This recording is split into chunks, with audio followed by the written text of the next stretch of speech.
Hermanos, buenos días. Les saludo a todos en el nombre de nuestro Señor Jesucristo. Vamos a continuar y a finalizar el capítulo 20 de este libro de Lucas, así que estemos con nuestras Biblias abiertas en estos pasajes. Lucas 20, vamos a ver los textos desde el versículo 20 hasta el versículo 47. Vamos a finalizar en esta mañana lo que es este capítulo 20. Bien.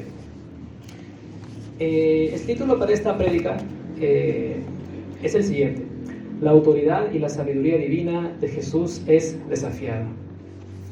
Y como ya hemos visto a lo largo de este capítulo 20, ¿no? se nos muestra y se nos revela la autoridad de Jesús, ¿no?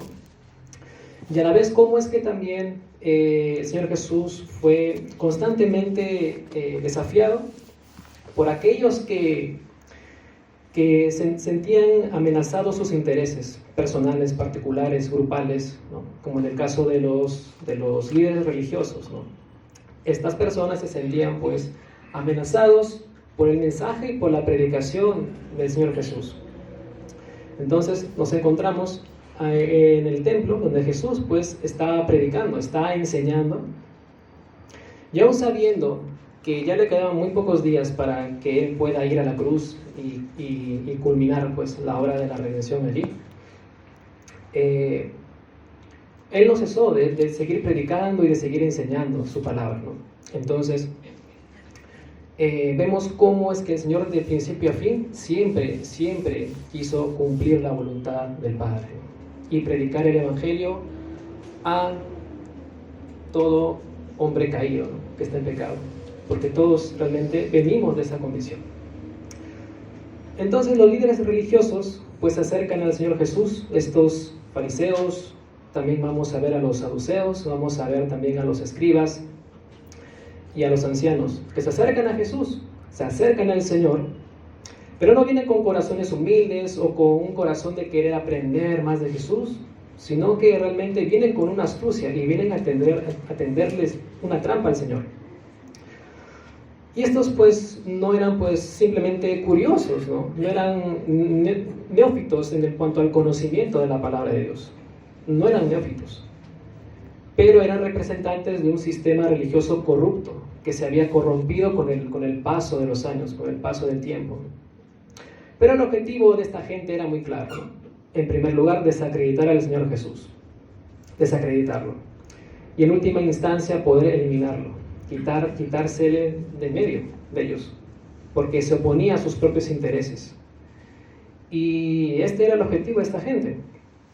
Así que es crucial entender que este encuentro que vamos a ver en estos versículos no es simplemente un debate teológico, sino que esta gente está confrontando directamente a la autoridad suprema del Señor Jesús. Están intentando cuestionar, están intentando desafiar a Dios mismo. Y es por ello que nosotros estamos por ver estos textos y también por reflexionarlos, ¿no? Reflexionar las respuestas de Jesús y aplicarlo a nuestras vidas, ¿no? Aplicar la autoridad de Jesús en nuestras vidas, porque Él es nuestra máxima autoridad. La palabra de Dios es nuestra máxima autoridad, es nuestra regla, nuestra norma de conducta y que rige para nuestra vida. Sin la palabra de Dios no podemos hacer nada, no podemos alimentarnos, no podemos sustentarnos espiritualmente. Sin la palabra de Dios nos vamos a enfriar, nos vamos a ir apagando, nuestra fe va a ir disminuyendo y no queremos que eso suceda. Dios no quiere que eso suceda. Y esto, bueno, es parte de la introducción. Yo ahora quiero entrar ya al tema, ¿no? Esta prédica la he dividido en dos partes, ahí están en sus boletines. La primera parte es de los versículos 20 al 44 y del 45 al 47. La primera parte dice: Jesús responde con autoridad y sabiduría divina ante las preguntas tramposas. Y realmente es así, son preguntas tramposas que esta gente estratégicamente quiere quieren hacer que el Señor Jesús caiga, que el Señor Jesús tropiece, que el Señor Jesús sea atrapado. Y vamos a ver aquí, de los versículos del 20 al 26, tres cosas importantes vamos a ver aquí en esta primera parte de la prédica, ¿no? El primero es la obediencia a las autoridades civiles y a las cosas de Dios, de los versículos 20 al 26. Voy a darle la lectura, versículo 20 de este capítulo 20. Dice así: y acechándole, enviaron espías que se simulasen justos, a fin de sorprenderle en alguna palabra, para entregarle al poder y autoridad del gobernador. Y le preguntaron diciendo: Maestro, sabemos que dices y enseñas rectamente, y que no haces acepción de persona, sino que enseñas el camino de Dios con verdad. ¿Nos es lícito dar tributo a César o no? Entonces vemos aquí cómo es que en estos primeros versículos dice que se le acercan personas que se simulasen justos, ¿no? En otra traducción dice personas honorables, ¿no? Se puede entender también como personas que aparentemente son personas íntegras, ¿no? Personas honorables, pero realmente esta gente pues tiene perversidad en su corazón, porque como ya lo hemos visto y como ya conocemos a esta gente, pues ellos solamente quieren quitarse de en medio a Jesús, ¿no? De todas las formas, de todos los medios. Y justamente esta no es una simple pregunta que le hace esta gente. Es una pregunta tramposa diseñada para precisamente hacer que el Señor Jesús caiga, que el Señor Jesús entre en aprietos. Porque es una pregunta que solamente se puede responder, según ellos, con un sí o con un no. Si el Señor Jesús hubiera dicho que no se debe pagar impuestos al César, habría sido acusado de rebelión contra el Imperio Romano. Si Jesús hubiera dicho que sí, habría sido visto como estar a favor de la opresión del imperio al pagar los impuestos. Entonces esta gente seguramente pensaba de que Jesús iba a dar una respuesta, un sí o con un no. Y con eso seguramente se estarían frotando las manos, porque verían que Jesús no tendría escapatoria. Pero el Señor Jesús, conociendo los corazones de esta gente, porque Él sabe muy bien cuáles son las intenciones más profundas del corazón, respondió dando una respuesta que ellos no se esperaban. Y es precisamente la respuesta que Él les dice. Mas Él, en el versículo 23 dice: mas Él, comprendiendo la astucia de ellos, les dijo: ¿por qué me tentáis?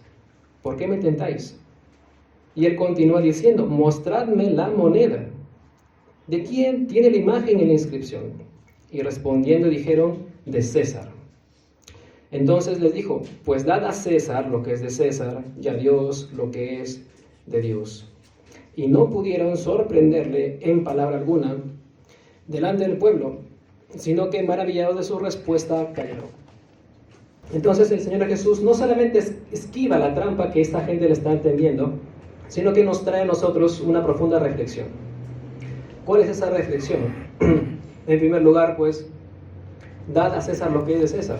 ¿Cómo podemos entender esto? Bueno, hay ciertas responsabilidades que nosotros como ciudadanos tenemos que cumplir, ¿no? Tenemos ciertas obligaciones que tenemos que cumplir, como por ejemplo, pues, el pago de impuestos, ¿no? El cumplimiento de las leyes, pues, de tránsito. Ese es otro ejemplo, que tenemos que cumplir y aceptar, pues, lo que está en disposición. No pasarnos la luz verde, por ejemplo. No pasarnos el límite de velocidad, si es que estamos manejando, ¿no? Entonces, son cosas que tenemos que poder evaluar en cuanto a nuestras obligaciones, ¿no? Sin embargo, no podemos tampoco pensar que eso es lo único que nosotros tenemos que cumplir, porque hay algo que es mucho más importante que eso, ¿no? Y esta es, pues, dar a Dios lo que es de Dios, lo que a Él le pertenece. Pensar en las cosas de Dios. ¿Y qué es lo que realmente le pertenece a Dios? Si nosotros hemos creído en el Señor Jesucristo, si nosotros hemos escuchado el Evangelio de la Salvación, si hemos oído la obra que hizo Cristo en la cruz por nosotros, pues vamos a entender y a comprender cuál es ese amor que tiene Dios por nosotros, ¿no? Que vino a entregarse para perdonar nuestros pecados, derramando su sangre. Cada gota de su sangre le ha costado. Y no nos imaginamos cuánto sufrimiento ha padecido el Señor por eso. Que fue un martirio para Él. Vivió en angustia, vivió sufriendo. Pero Él tenía que cumplir la voluntad del Padre. Es decir, Él tenía que venir a nosotros, porque nosotros estábamos perdidos. Y el Señor quiere que comprendamos y que entendamos cuál es realmente nuestra necesidad. Porque si hemos entendido el Evangelio, estamos comprendiendo que estamos en nuestros delitos y pecados. Eso era lo que éramos antes nosotros de conocer a Cristo. Y entender cuál es nuestra naturaleza pecaminosa. Es justamente esa la reflexión. De que al entregar nuestra vida al Señor Jesús, pues ahora le pertenecemos a Él. Porque hemos reconocido que Él es nuestro Salvador. Hemos reconocido quién es Él y sabemos en quién hemos creído y en quién hemos depositado toda nuestra plena confianza en la obra perfecta de Él. No en nuestras obras de justicia para querer justificarnos delante de Él, para que podamos validar nuestra justificación o creyendo que podemos ir al cielo por algo que nosotros podemos considerar como bueno, pero que en realidad para Dios son trapos de inmundicia. Y esa es la reflexión para todos nosotros, en que nuestra adoración, nuestra entrega es sacrificial para Dios. Porque si hemos confiado en Él como Salvador, también le hacemos Señor de nuestras vidas, Señor de nuestras almas. Y que Él tiene el gobierno y el control y la autoridad de todos nosotros. Porque Él ha pagado un alto precio. Entonces, nosotros tenemos que vivir para servir a Dios, para darle la gloria a Dios, para honrarle, para exaltarle, como gratitud por la salvación que nos ha regalado Él, como gratitud, no para que nos salve, sino como gratitud por ese amor que Él nos ha manifestado, y que ahora conocemos lo que es el verdadero amor. Que no es el amor como el mundo lo puede manifestar, sino que este es un amor que el Señor nos ha dado. Su amor es perfecto, es santo, es puro su amor, y Él nos lo ha dado a conocer a través de su palabra. Sin embargo, también en cuanto a lo que significa dar a César lo que es de César, pues implica también establecer ciertos límites, porque no podemos ceder ante ciertas cosas, ante ciertas reglas que pueden ir en contra de lo que es la palabra de Dios. Es decir, tenemos que cumplir con las normas y las autoridades civiles que el Señor mismo ha puesto, pero también cuando algo se levanta en contra de la palabra de Dios, no podemos negociar con eso, no se puede negociar con eso. Tenemos que ser firmes y todo eso poder filtrarlo con la palabra de Dios. Por ejemplo, ¿no? Que salga una ley a favor del aborto, ¿no?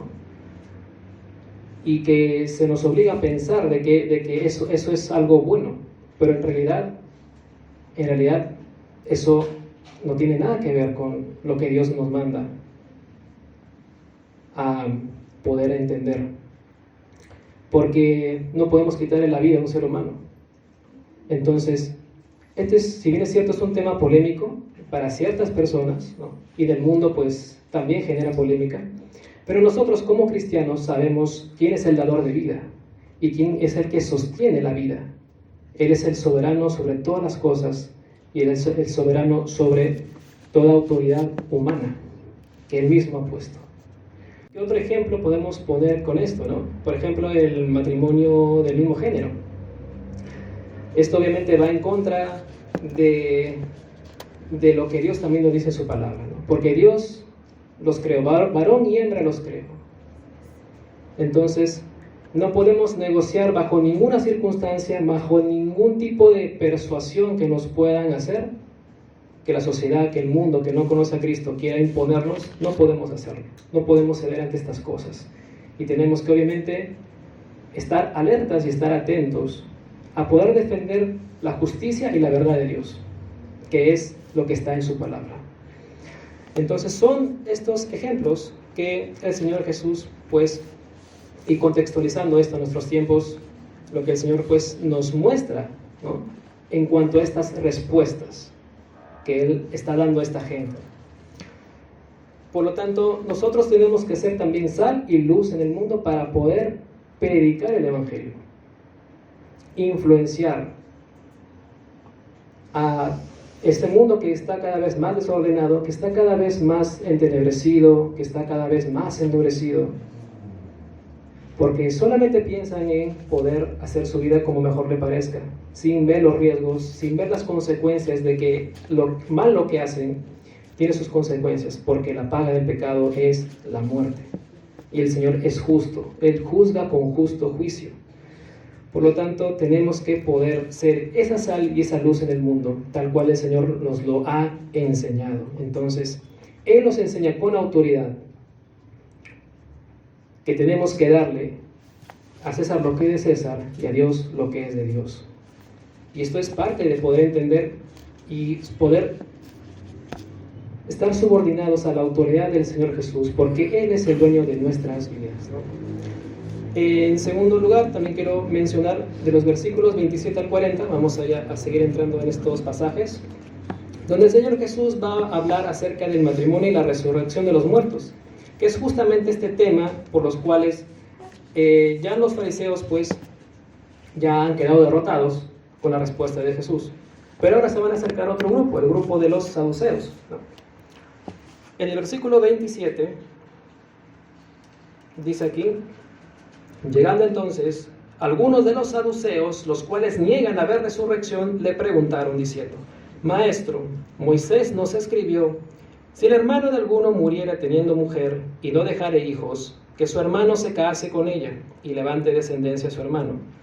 Hubo pues 7 hermanos, y el primero tomó esposa y murió sin hijos. Y la tomó el segundo, el cual también murió sin hijos. La tomó el tercero, y así todos los 7, y murieron sin dejar descendencia. Finalmente murió también la mujer. En la resurrección, pues, ¿de cuál de ellos era mujer? Ya que los 7 la tuvieron por mujer.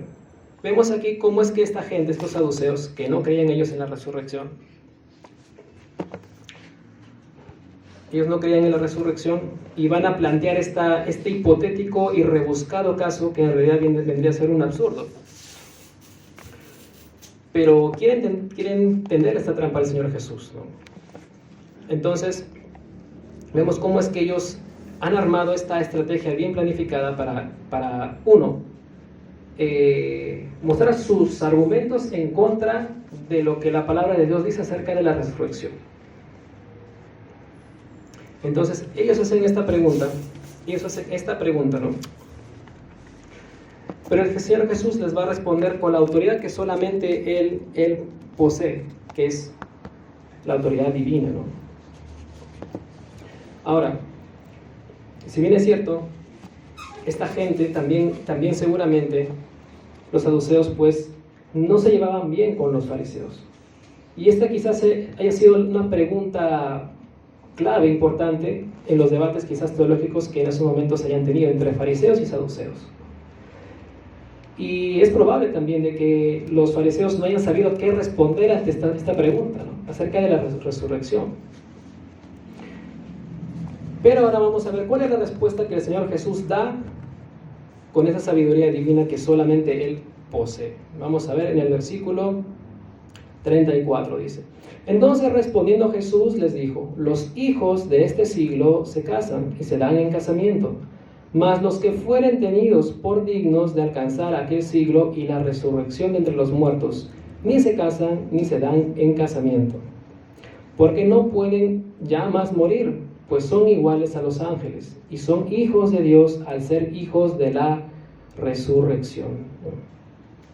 Entonces estamos viendo la respuesta contundente, porque primero el Señor Jesús les da a entender de que son unos neófitos, que no entienden las Escrituras, que niegan las verdades las verdades básicas acerca de lo que son las Escrituras. Y en el 37 dice, pero en cuanto a que los muertos han de resucitar, aún Moisés lo enseñó en el pasaje de la zarza, cuando llama al Señor Dios de Abraham, Dios de Isaac y Dios de Jacob. Porque Dios no es un Dios de muertos, sino de vivos, pues para Él todos viven. Respondiéndole algunos de los escribas dijeron, Maestro, bien has dicho, y no osaron preguntarle nada más. Entonces estamos viendo aquí cómo es que el Señor Jesús está siendo categóricamente firme en la respuesta y les está diciendo, la respuesta está en las Escrituras y ustedes no las entienden. No las entienden. Entonces, vemos con qué autoridad está respondiendo el Señor Jesús a esta pregunta, ¿no? Y justamente lo que hemos visto ahí en el 39 dice, algunos de los escribas dijeron, Maestro, bien has dicho, ¿no? O sea, los escribas estaban atentos a la respuesta de Jesús, pero no porque estén a favor de Jesús, sino porque estaban en contra de los fariseos, de sus creencias. Y quisieron tomar la respuesta de Jesús para poder obviamente pues tener una respuesta y poder refutar este pensamiento que tenían los saduceos, ¿no? Pero no es porque estén en favor de Jesús, porque sabemos que ellos también pues eran hipócritas. Pero aquí dice, Maestro, bien has dicho, ¿no? Entonces, vemos ahí también el tema de los intereses particulares, ¿no? Vamos a pasar ahora a la siguiente parte ya de la prédica, que es de los versículos,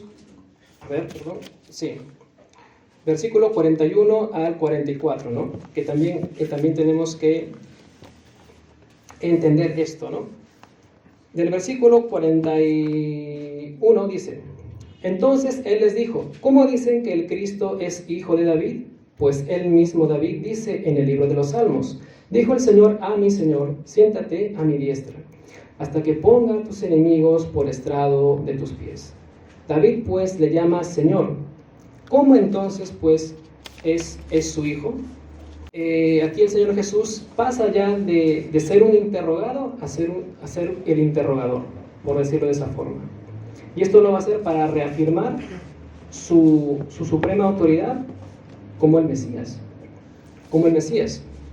Porque, ¿qué es lo que sucedió en ese tiempo? Que ellos esperaban un libertador, un Mesías terrenal, alguien que les quite ese yugo de los romanos, esa opresión en los impuestos, en muchas cosas. Y ellos pues tenían este concepto de Mesías, que el Mesías tenía que venir a traer paz, tenía que venir a traer libertad, ¿no? Quitarlos de la opresión. Pero sabemos que Jesús no es simplemente pues un libertador terrenal, es el libertador espiritual de nuestras almas, porque Él nos ha salvado de nuestros pecados, nos ha dado vida eterna, vino a traernos vida eterna, vino a reconciliarnos con Dios. Por lo tanto, he ahí la diferencia en la cual el Señor quiere marcar aquí en cuanto a la pregunta que Él va a hacer ahora, ¿no? La pregunta que Él ha hecho ahora. Entonces, después de desarmar las estrategias de los fariseos y de los saduceos, pues el Señor Jesús está confrontando ahora, está lanzando esta pregunta. Y Él cita el Salmo 110, ¿no? Cita este salmo mesiánico, el Salmo 110, donde David pues dice, ¿no? Dijo el Señor a mi Señor, siéntate a mi diestra hasta que ponga a tus enemigos por estrado de tus pies, ¿no? Entonces Jesús hace notar que si David lo llama mi Señor, entonces no solamente el Señor Jesús es hijo de David, descendiente de David, sino que también es Señor de David. Entonces, hoy en día podemos vivir muchas cosas en nuestra sociedad y con muchos conceptos acerca de quién es Jesús, ¿no? Que puede ser tomado como un líder espiritual, un maestro, ¿no? Una buena figura, un personaje histórico, un personaje que vino a traer muchas enseñanzas bonitas, ¿no? Pero es infinitamente mucho más que eso. Él es Dios. Él es el Salvador y Él es el Señor sobre todas las cosas, sobre todas las personas, sobre toda autoridad humana.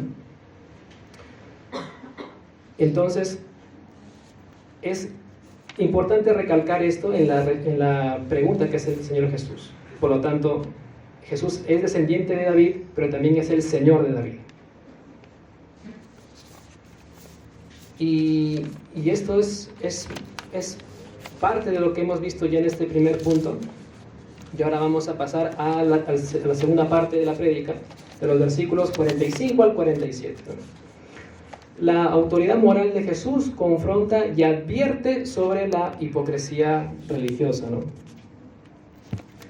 Voy a leer estos textos del versículo 45 al 47. Dice: Y oyéndole todo el pueblo, dijo a sus discípulos: Guardaos de los escribas, que gustan de andar con ropas largas, y aman las salutaciones en las plazas, y las primeras sillas en las sinagogas, y los primeros asientos en las cenas, que devoran las casas de las viudas, y por pretexto hacen largas oraciones.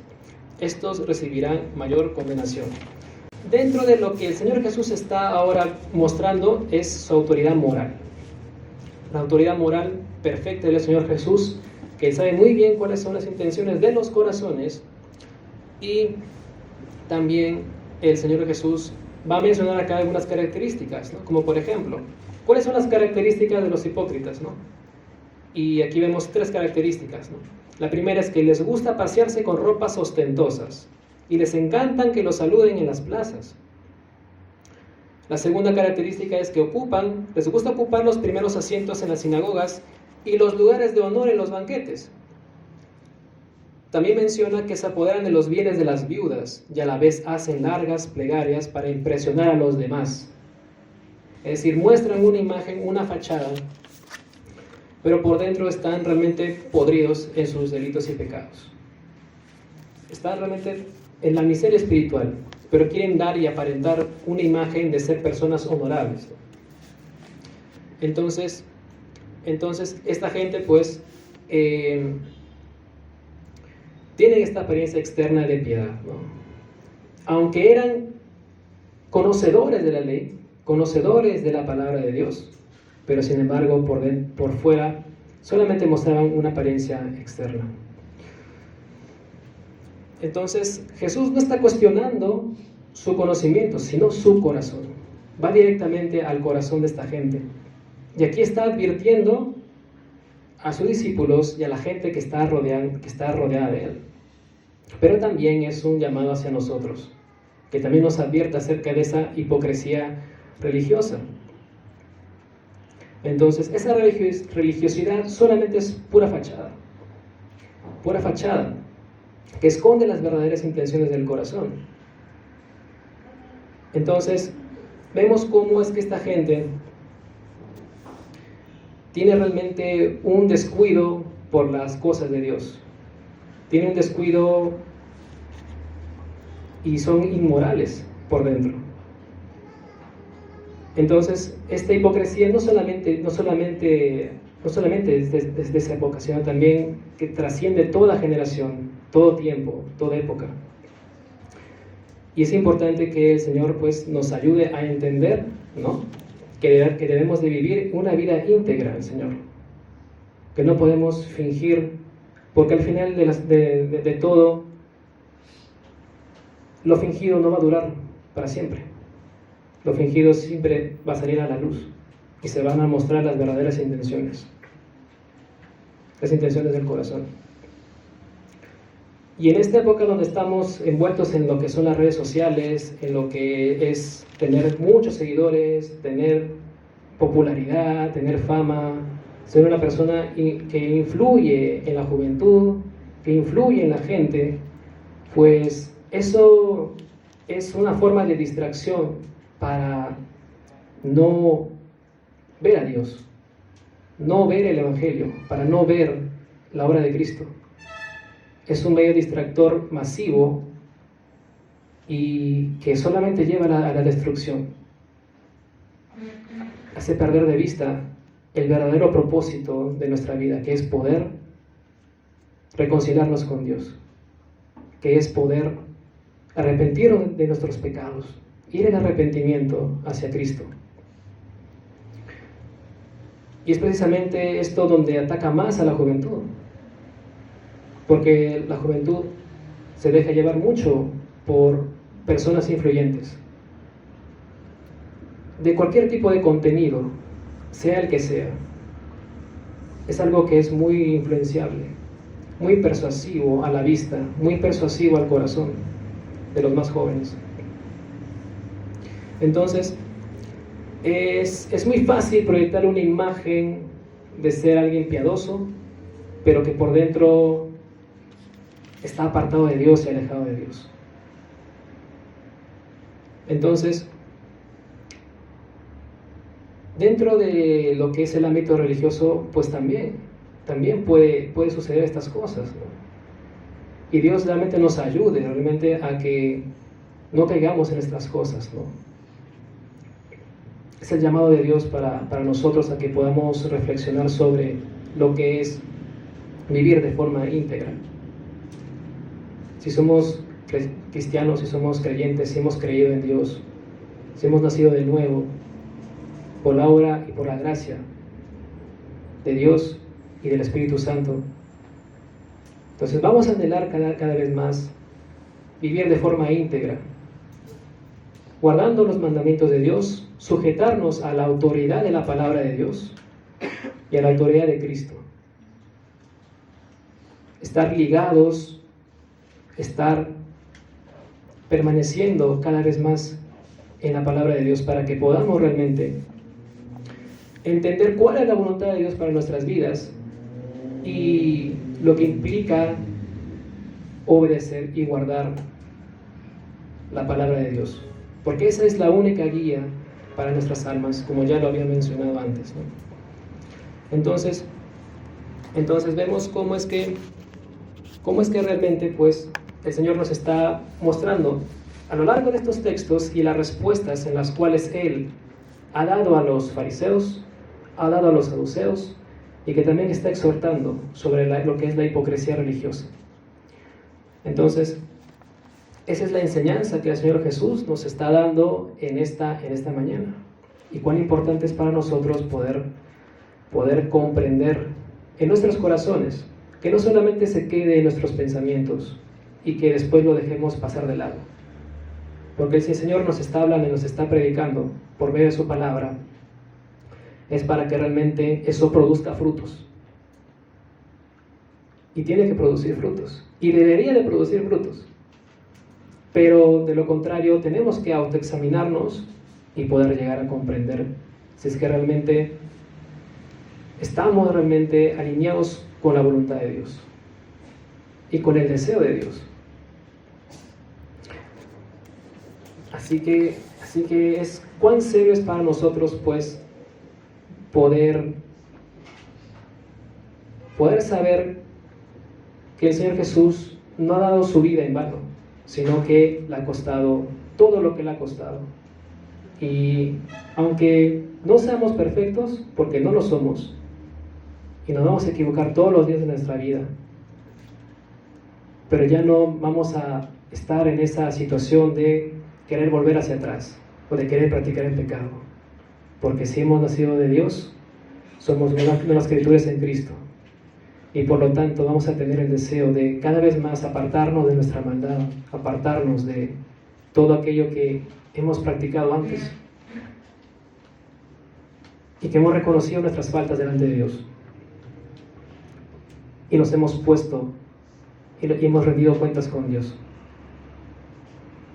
Pero aún así estamos débiles todavía, somos débiles en nuestra carne. Nuestra carne es dura. Nuestra carne a veces nos hace quitarnos de esa estabilidad espiritual, emocional. Pero realmente Dios es poderoso para guardarnos sin caída por medio de la fe en Cristo Jesús.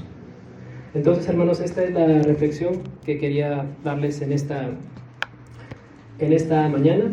y que esto lo podamos poner en práctica. Vamos a ver un momento, por favor, inclinemos nuestros rostros. Amado Padre, te damos las gracias en esta mañana por esta reflexión, Señor, que tú nos traes a través de tu palabra, que podamos comprenderla, Señor, guardarla en nuestro corazón y que podamos vivir para darte la gloria, vivir en gratitud, vivir en obediencia. Sé que te fallamos todos los días, Señor. Sé que pecamos por omisión. Pero, Señor, tú, Señor, con tu palabra nos exhortas, nos disciplinas. Porque estas cosas, Señor, nos ayudan a bien, nos ayudan a mejorar, a ser mejores hijos tuyos y ser más como imagen de Cristo. Ayúdanos, Señor, a que no caigamos, Señor, en hipocresía. Y perdona, Señor, todas nuestras faltas y nuestras ofensas, Señor, para que vivamos completamente para ti y tú seas el Señor de nuestras vidas y de nuestras almas. Porque solamente tú te mereces toda la gloria, toda la honra, todo el honor y todos los méritos son tuyos, Señor. Toda tu obra es tuya. No hay algo que nosotros hayamos podido hacer para poder satisfacer, Señor, tus demandas, Señor. No hay nada que podamos hacer para poder salvarnos por nuestros propios méritos, sino que todo recae en la obra perfecta del Señor Jesucristo en la cruz. Gracias, Padre, por esta mañana, Señor. Bendícenos y guárdanos, Señor, siempre. En el nombre de Cristo Jesús. Amén.